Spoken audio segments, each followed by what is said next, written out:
Action. On today's episode of MTV Cribs, I hope you got me closing the door before I then opened it. So for today's video, we're doing kind of more like our nonchalant style that you guys seem to enjoy. But I want to talk to you about how to stand out in a competitive market when you're making offers to and interacting with sellers. A lot of people mess this up and it's really not that difficult to get right. We're also headed to a local coffee shop to get my wife cookies, kind of a little like Friday tradition that I've established. And we're waiting on Mike to move his Ferrari. Go ahead, show her. Sad pan.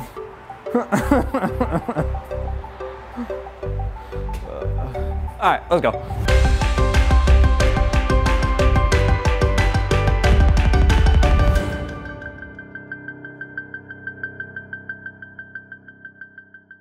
All right. Tip number one, as we pull out into traffic. All right, you ready? Yes, sir. You sure? Yes, I'm ready. I'm just waiting for my countdown.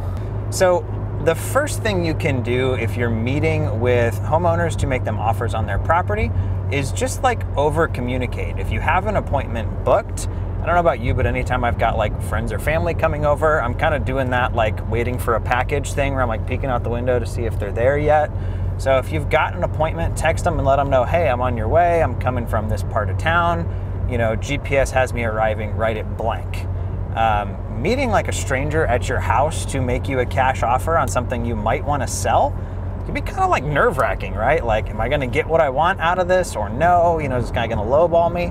So I think there's like a decent bit of like fear and anxiety that's potentially associated with that by just giving them that ETA, they're kind of like, okay, he's not going to arrive any second. I can kind of chill till he shows up. Nobody does that.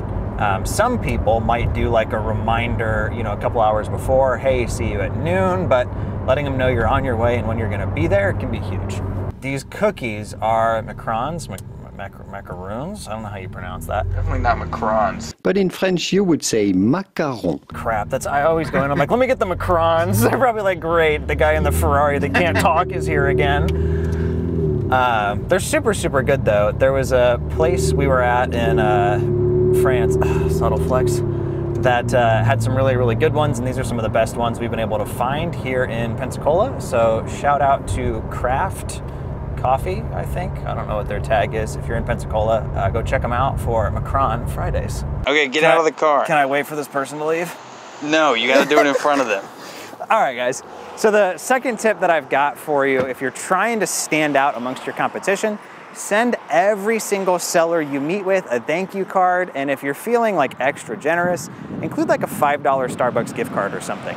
None of your competition is doing this, and if you drop it in the mail the day of your appointment, they're gonna get that a day or two later, likely when they're considering the offer you made them and trying to decide if you're who they want to do business with or not.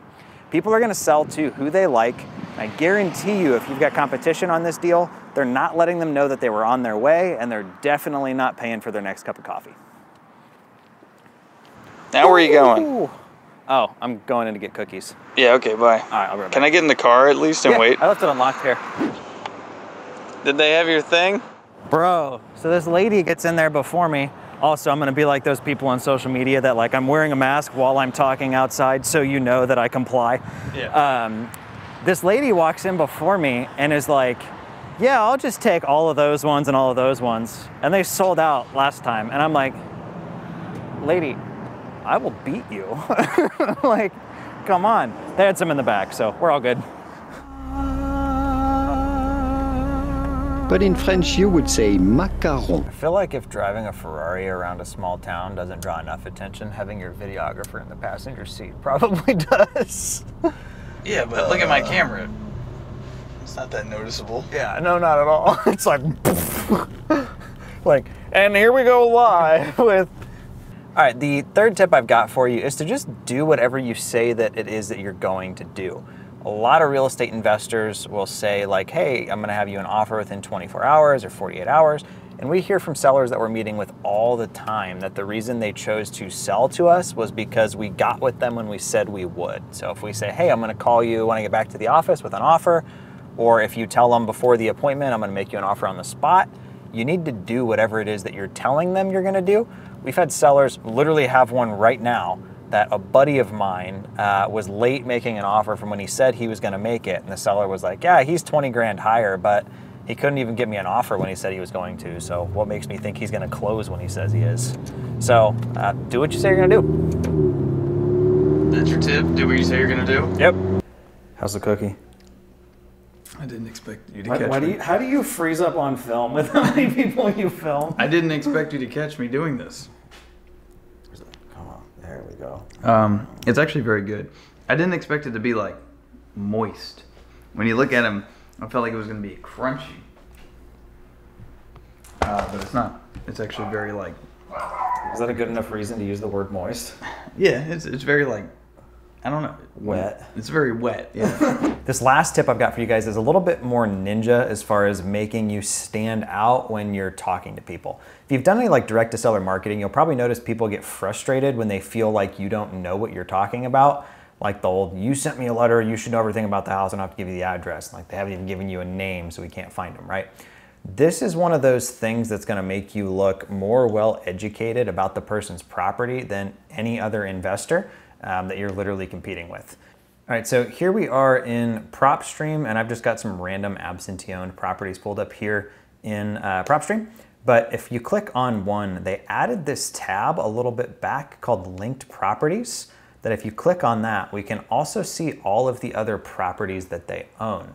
So when you're talking to a seller and you say, you know, yeah, I'm interested in the property on Havburg, but I'm also curious if you'd be interested in selling, you know, Hartung or Camlene as well, they're like, oh, this person's done some research. They know what they're talking about. Even if they're not interested in selling that property at all, you come across professional and like you know what you're doing, versus even having to be like, well, do you have any other properties? Don't get me wrong, that's a great question to ask.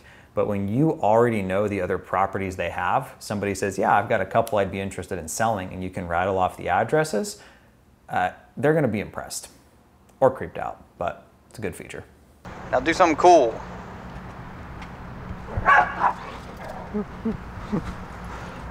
I'm not gonna lie, dude, that video actually hurt my back from twerking because I don't think I've ever twerked before in my entire life. I went to like show Morgan how I did it and my back like locked up on the first twerk and I was like, oh gosh.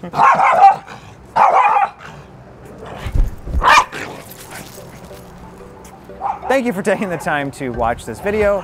Hopefully you enjoy kind of these real life like tips and tricks that we're sharing with you. Be sure to like the video and subscribe if you're enjoying the content you're getting here. I appreciate you taking the time to watch this video, and we'll talk to you next time.